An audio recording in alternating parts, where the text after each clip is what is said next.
Kerugian. Mobil mewah Tono berhenti di halaman rumah yang cukup besar dan terlihat asri. Sudah lebih dari 2 minggu ia tidak pulang ke rumah ini. Tono melihat bibirnya yang semakin membiru, walaupun sudah diberi salep. Beruntung ia pernah melihat tips dan trik di sosial media bagaimana cara menutupi luka lebam seperti itu. Bermodalkan foundation milik Ipana yang tertinggal, ia mengoleskannya hingga merata dan menyamarkan warna kulitnya. Sudah, semoga ibu tidak curiga, ucap Tono. Ia keluar dari mobil dan berjalan masuk menuju rumah itu. Abang pulang, ucap Tono tersenyum. Mas ingat jalan pulang, ucap Almira ketus. Ayolah, jangan mulai lagi, Ra, ucap Tono tersenyum. Dasar pembohong, ucap Almira semakin ketus. Abang bohong gimana? Tanya Tono mengernyit. Padahal ibu sudah mengatakan kepada tetangga kalau abang bakalan bawa kakak ipar, tapi sampai sekarang belum juga, ucap gadis cantik itu mendelik. Itu, sabarlah sebentar, kakak iparmu masih berada di luar kota dan dia masih sibuk bekerja, ucap Tono tersenyum. Alasan? Aku dengar ibu dan ayah ngobrol, kalau misalnya dalam waktu dekat abang belum membawa kakak ipar ke rumah, ayah akan menjodohkan kakak dengan anak Pak Muhyiddin, ucap Almira. Pak Muhyiddin di gang sebelah? Yang benar saja, dia itu udah tua dek, kamu nanti akan kaget kalau tahu siapa kakak iparmu, ucap Tono mendelik. Aku gak akan kaget kecuali abang membawa Nona Ipana ke sini, bukan sebagai pemilik perusahaan tetapi sebagai calon istri, ucap Almira menantang. Tapi aku gak mau lah kalau abang nikah sama Nona Ipana. Jangankan untuk ngobrol, bernapas di samping dia pasti udah dipelototin, sambungnya bergidik. Kamu belum tahu aja bagaimana baiknya Nona Ipana, ucap Tono menggeleng. Ya, walaupun Nona muda itu baik, aku lebih memilih Kak Nafisa yang lebih manusiawi, ucap Almira. Desis Tono menatap Almira tidak suka.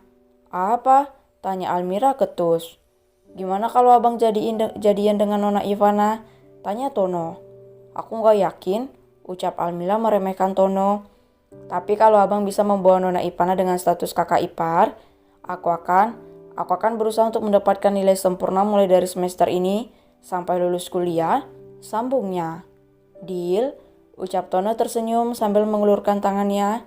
Deal, ucap Almira menjabat tangan abangnya.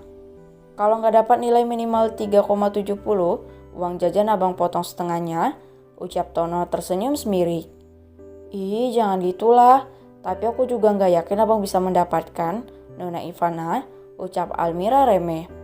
Kita lihat saja nanti, sudah abang mau ke kandang dulu, ucap Tono tertawa. Ia mengganti baju khusus untuk ke kandang terlebih dahulu. Ia ingin melihat masalah apa yang tengah terjadi di kandangnya saat ini. Semoga tidak ada ternak yang mengalami sakit atau sejenisnya, batin Tono. Ia berjalan menuju kandang dan mengamati keadaan sekitar, tampak biasa saja tanpa ada hal yang serius. Namun ia mendengar keributan yang berada dari gerbang luar khusus untuk pengunjung. Ibu dan ayahnya tengah berdebat dengan beberapa orang yang tengah bersih tegang. Ada apa ini? Tanya Tono mengernyit. Akhirnya kamu datang. Ini kamu tangani mereka nak, ibu udah capek. Keluh ibu kesal. Tolong tenang sebentar, berbicara satu-satu agar saya bisa memahami permasalahan ini. Apa yang terjadi? Tanya Tono. Begini nak Eja, 2 hari yang lalu kami membeli sapi di sini untuk acara nikahan. Tetapi waktu tiba di rumah sapi itu tiba-tiba saja sakit dan langsung mati. Tentu kami menuntut ganti rugi, ucap pelanggan Tono. Sakit? Aloeng, teriak Tono memanggil karyawannya. Saya bang, ucap Aloeng menghampiri Tono. Tolong ambil catatan pembelian sapi bapak ini, ucap Tono. Baik bang. Aloeng pergi ke kantor untuk mengambil catatan pembelian yang dimaksud oleh Tono. Sekarang sapinya di mana pak? Tanya Tono. Sudah kami buang, busuklah kalau bangkai dibiarkan terlalu lama, ucap pelanggannya ketus. Bapak ingin ganti rugi? Ucap Tono. Tentu uang saya terbuang 17 juta untuk membeli hewan mati, ucap pelanggan itu. Bawa sapinya kemari dan saya akan meminta dokter untuk memeriksanya terlebih dahulu. Jika memang ternak kami dalam keadaan sakit saya akan ganti 2 ekor, ucap Tono. Mana bisa, sapinya sudah kami buang kemarin dan saya juga sudah menuntut. Saat itu juga, bentak pria paruh baya itu tidak terima. Kalau Anda tidak bisa membawa bangkainya kemari, Maaf, kami tidak bisa mengganti. Anda sudah menandatangani berkas-berkas pembelian ini dan pasti Anda juga sudah membacanya, ucap Tono tegas. Saya tidak mau tahu, pokoknya kalian harus ganti rugi atau ini akan saya kasuskan, ancamnya. Silakan, dan saya juga akan melaporkan Anda dengan tindakan pemerasan, pencemaran nama baik, dan perbuatan yang tidak menyenangkan, ancam Tono tak kalah sadis. Laki-laki yang berjumlah 4 orang itu memilih untuk pergi dengan perasaan yang dongkol karena tidak berhasil membawa seekor sapi lagi untuk pulang.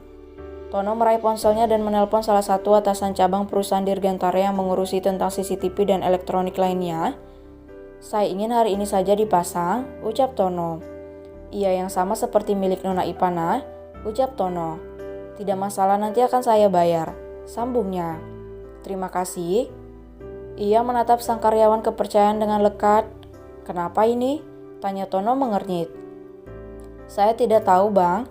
Padahal sapi yang mereka beli itu baru saja diberi vitamin dan diperiksa oleh dokter 1 hari sebelumnya. Beberapa hewan ternak yang sakit sudah saya pisahkan dari yang lainnya, Bang. Jelas Aloyang sambil menunduk. Perketat pengawasan, saya tidak ingin ini terjadi lagi, ucap Tono. Baik, Bang, ucap Aloyang dan kembali bekerja. Tono berjalan mendekat ke arah ibu dan ayahnya. Dehem Tono. Siapa kau? Ucap ayah Tono ketus. Maaf, saya putra mahkota keluarga Hartono, ucap Tono tergelak. Ci, pergi sana, ucap ibu mengusir Tono. Ibunda Ratu yang cantik, ayolah, aku sudah pulang. Lagian abang baru 2 minggu di sana, ucap Tono memelas. Sudahlah, kalau tidak disuruh pulang kamu gak akan mau pulang, ucap ibu ketus. Kerjaan Eja banyak di sana, Bu, apalagi mau persiapan untuk membuka 65 cabang serentak se-Indonesia, ucap Tono lirih. Mana calon menantu yang kamu janjikan? Tanya ibu masih ketus. Sabar, Bu, calon menantu ibu masih mencari uang untuk modal nikah, ucap Tono tergelak. Plak, sebuah pukulan mendarat di bahu pria tampan itu. Ibu dan ayah menatap Tono dengan tajam. Kamu ini, kerjaan bagus, kenapa masih membebankan dia untuk bekerja? Suruh dia berhenti, ibu akan menanggung semua biaya pernikahan kalian, ucap ibu marah. Gak bisa, Bu, dia menjalankan usaha keluarga. Jadi calon menantu ibu gak bisa berhenti bekerja, kecuali anak kami sudah lahir dan besar, Bu, ucap Tono memegang kedua pipinya yang terasa panas. Plak, Buk, dasar, belum lagi menikah sudah ngomongin anak saja kamu. Kalau sampai minggu ini kamu belum membawa calon menantu ibu, kamu akan ibu nikahkan dengan anak bapak Muhyiddin si Juleha, ucap ibu sambil memukul lengan Tono karena kesal. Jangan, Bu, teriak Tono dengan wajah memelas. Dia masih di luar kota dan akan pergi ke luar negeri, Bu. Beri Eja waktu 1 bulan ya, please, ucap Tono memohon. Tanggal 31 bulan depan, jika kamu belum bisa membawanya ke sini, ancaman ibu gak main-main, Bang, ucap ibu tegas. Iya, jawab Tono cemberut. Kangen, sambungnya sambil memeluk sang ibu. Ci, sini, tahu kangen tapi lama-lama juga di sana, ucap ibu membalas pelukan Tono. Namanya juga berjuang, Bu, ucap Tono terkekeh. Ibu harus memeriksa darah tinggi ibu ke dokter. Punya anak laki-laki 1, tingkahnya 1000, ucap ibu Tono mendelik. Anggap aja itu punya anak 1000, ucap Tono mengecup kening ibunya. Cih, itu istriku, ngapain kamu cium-cium? Delik ayah. Namun tidak bisa dibohongi jika bibirnya tersenyum. Baru juga istri, aku yang anaknya biasa aja tuh, ucap Tono tergelak. Ih, sana urus ayam kamu, banyak telur yang gagal menetas, ucap ayah. Yang benar ya? Tanya Tono terkejut. Iya, hampir sebagian sepertinya, ucap ayah lirih. Sebagian, ucap Tono langsung berlari menuju kandang ayamnya. Jika hampir sebagian dari jumlah telur yang sedang dihangatkan, itu berarti Tono akan rugi sekitar 20.000 ekor ayam dengan kerugian mencapai 1 miliar rupiah. Benar saja para karyawan Tono tengah mengumpulkan telur yang sudah tidak bisa menetas lagi. Bagaimana? Tanya Tono khawatir. Maaf, Bang, telur sisa ini sudah hampir 1 minggu kami panaskan, sementara yang lain sudah menetas, Bang. Jadi Bapak meminta untuk mengumpulkan telur yang gagal, ucap mereka. Astaga, ucap Tono frustasi. Lanjutkan kerja kalian. Ya Tuhan, aku rugi dalam jumlah yang tidak main-main.